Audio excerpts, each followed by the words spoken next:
Hi everyone, it's Wes here, and today I want to do a video that is a little bit different than most of the videos that I do here. Most of the videos that I do here are positive, yeah, but today I want to do something that may somehow be labeled negative, but then you get to understand. So the main reason why I'm doing this video is because for people like me or people that share about information about studying in the UK or should study abroad, we somehow don't paint the full picture. We just say, you know what, it's good, you get international qualifications, you get this, but we don't get to talk about the struggles. We don't get to talk about the challenges that people face when they come to do their studies outside their country. So today I thought I'd just do this video and say, you know what, these are some of the things that people don't tell you or we don't tell you. You know what, I was like, you know what, just be honest and tell the people. So let me just do a quick disclaimer here. This video is not to make you say, you know what, I don't want to go study in the UK anymore or whatever. No, it's not to scare you, but it's to somehow even prepare you. Yeah, if I was to choose the right word to say, you know what, this is trying to prepare you to say, if you want to study here in the UK or outside your country, these are the things or the challenges that you'll be able to face. Or you may not face them, but most people that I know have faced these challenges or problems. So I was like, you know what, why not address them? So I won't waste much of your time. Let's go straight to the point. Number one is that the first one is studying here in the UK or studying abroad is expensive and it comes with a lot of costs. Most of them are hidden. They're not known on the surface. So when you're applying for a school and everything is just like, you know what, this is it. You only know maybe the tuition, but some other costs you may not know about them up until either you start applying for the visa or you come here in the UK and then you'll be like, oh, I have to do this, I have to do this. So most people that I know that okay, and let me just say this. This is mainly applying to those that come as fully self-sponsored students, or maybe they only had a partial scholarship, maybe 50%, 20%. This applies to them. But if you have like full 100 scholarship percent, fully funded, everything, trust me, this is not your issue. So you may go to the next point, but this one is not your issue. But for most people that come here as self-sponsored students, finance is a challenge, and it's really challenging, and sometimes it becomes depressing because they're really trying to make money for you to survive. If you get a part-time job, you're trying to make money for you to survive. You're trying to make money to pay for your fees. You're trying to make money for you're trying to make money for your transportation. You're trying to living expenses and everything, and also you just want some money for you for your leisure life. So there's just a lot that needs money. So this is a challenge that many people face when they come to study abroad. And yeah, so what's the advice for this one?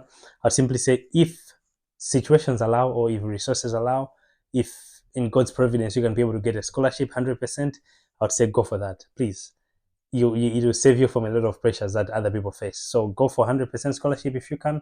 But if you can get a 100% scholarship, yeah, I mean, if you have enough money to finance your studies, yeah, I would say, you know what, come. But if you don't have enough finances that can somehow um, make you study fully at peace, then I would say, you know what, maybe you may want to put it at ease for a moment and then get all the money and then come when you have the money. So that's the first point that I would want to address, or the first challenge, or the first what do I call it? Yeah, first problem that people face when they come to study here as self-sponsored students. Now, point number two that many international students face is the stress of working while doing school. So depending on where you're coming from, I mean, some people, I know, like in Africa, or maybe let me say in Malawi, many people that are doing university, they don't get to do part-time job.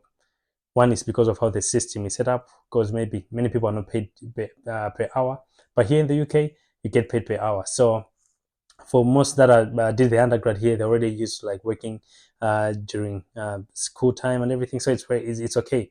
But if you are new, you're coming from Malawi, you're only doing school, and then you're here, you have to do some part time, and you choose to, yeah, that is if you want to make money, you choose to make some money from a part time job.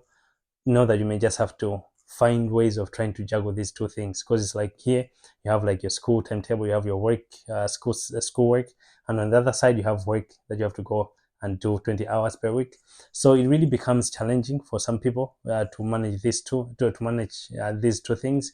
Sometimes maybe they may put more focus on work, and then they see their grades are getting low, or they may put more focus on school, and then their performance at work is getting low. You see, so it's kind of like something that you really just have to see how you can be able to work it out. It works different ways for different people, but I'd say, you know what, this is a challenge that many people face, trying to juggle these two things. But yeah, it really does work out. For me, I was able to get a job, a part-time job. I was able to do 3 days at school and 2 days at work, so it was working well for me. And on other weekends, I was able to also work, but not most of the time. So I was still getting some rest over the weekend. But yeah, it becomes a challenge for other people that don't even get rest. They're always working like around the clock. Yeah. So and the only time that they rest is when they go to bed. But after that, it's like back to work or back to school. So that's one of the challenges that people face when they come to do their studies here in the UK. Now, what is number 3? Number 3 is homesickness or loneliness or social isolation. People that come to study here in the UK or abroad, they face this quite a lot. I mean, homesickness, that's okay, but there's a certain sense of social isolation. If you're not careful, that you may face that as well, because I've realized that most of the times people get to talk with their own, not like talk, people get to associate with their own kind. If I'm from Malawi, if I see any Malawian here, I'll be like, you know what, I'll be talking with them. They give me a sense of home. That's okay. But then it happens that most of the times you may only have friends that are from Malawi, in my example. And then when those people are not there, means you don't have any other friend to talk to. I mean, you can be on your phone and talk to people back home, but I mean, you just can't be on your phone. So how can you tackle this? I mean, this one, if you come to study here, make sure you make friends with many people, even those that are from the UK, that are from different countries. Just make sure that you have like a whole network of people, like a lot of people that you're gonna be able to connect with and chat with. So yeah, because I've realized that if you're not careful, yeah, you can get depressed. So mental health in a foreign country, hey, it's what, double trouble. Yeah, 2-0. So yeah, you really just have to be sure that you have like, you are well connected, or you have like a social team. No, not like social team, but you have like a social support. Yeah, like you have like such social support. So yeah, that's one of the challenges that people face here when they come here, because yeah, it's a different country. So it's not like you know everything here, so you're trying to understand how things work. So yeah, that's one of the challenges that people face. Point number 4, which is also one of the challenges that people face here, is they find different assessment methods. Now, when you're coming from a different country, likely they have like different ways of assessing your studies. So you come here and you get to learn that there are different ways of assessing you. Maybe something that you never got used to, or you never did like back home. Now you get here, they tell you. Let me just give an example. When you're back home, maybe you'd only go to school, do your classwork, and then do assignments, and then you finally do exams at the end of the semester. But then you come here and they tell you like, you know what, we only assess you with maybe presentation, or maybe you just write an essay, 4,000 words, or something like that. So the thing is, but sometimes this comes as a challenge to other people, because I mean, they're used to a certain way of being assessed. Now they're being told they'll be assessing in a different way, and they're like, you know what, I don't know all about that. I only know about this. Yeah. So yeah, it's really a challenge for other people. So yeah, that's one of the things that we don't get to talk about.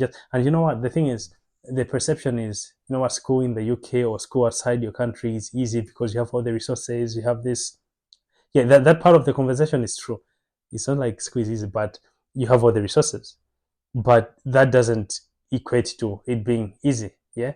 So yeah, so the thing is, and like there's a certain more of like, how should I put it? There's a certain more of like a society pressure that comes when you come to study in the UK or outside your country. They're like, you know what, school is much easier there. You likely graduate with a distinction. I mean, that's good. I mean, you can push you to say like, you know what, I really want to graduate with a distinction, but sometimes that puts pressure on you if you're finding it difficult to understand the assessment methods or even just the classwork itself. So yeah, that's one of the challenges people face when they're doing their studies here in the UK. Yep. So the last one, and which is also like an important one to say, one of the challenges people face when they come here to the UK is getting employed after school or even during school. So there's always this impression to say like, you know what, you can either get a job in the UK or yes, you can be able to get a job, but that's not always the case for everyone else. So the thing is, even when you finish school, many people will be like, I mean, you're in the UK, why did you not just stay there? Yeah, but getting a job here is not as easy. Let me just be honest. Like for me, I wasn't able to get a job when I was studying here, so I had to go back to Malawi. So many people like believe just like if you come here, you easily get a job, but that's not the case. Yeah. So yeah, so people face the pressure here of trying to get a job or the challenges of trying to get a job, and guys, it's not easy. So guys, as I said, I'm not trying to scare you to say like if you come to the UK, you won't be able to get a job. No, you may find it in the first week, in the first 2 days. It may work for you. But I'm just simply saying, you know what? These are some of the things that we get. We like people like us or people like me that talk about like, oh, come to study in the UK or come to study. We don't get to talk about these things or challenges. Yeah, we just like to paint a picture like, you know what? It's easy. Just come. Everything will be like rosy. No, no, it's heartbreak. I mean, but let me be honest to say like the other people that haven't faced these challenges. Yeah. So, and I'm not saying like everyone has gone through this. Many people that have studied here in the UK or even abroad face some challenges, and yeah, they're willing to share. Actually, let me just say, if you studied abroad and you have faced some of the challenges like these ones, or you just want to share some of the challenges that you faced, and maybe I haven't said in this video, you may want to just put it down in the comment section so that other people can learn as well. Yeah. So I'll see you guys in the next video. Peace.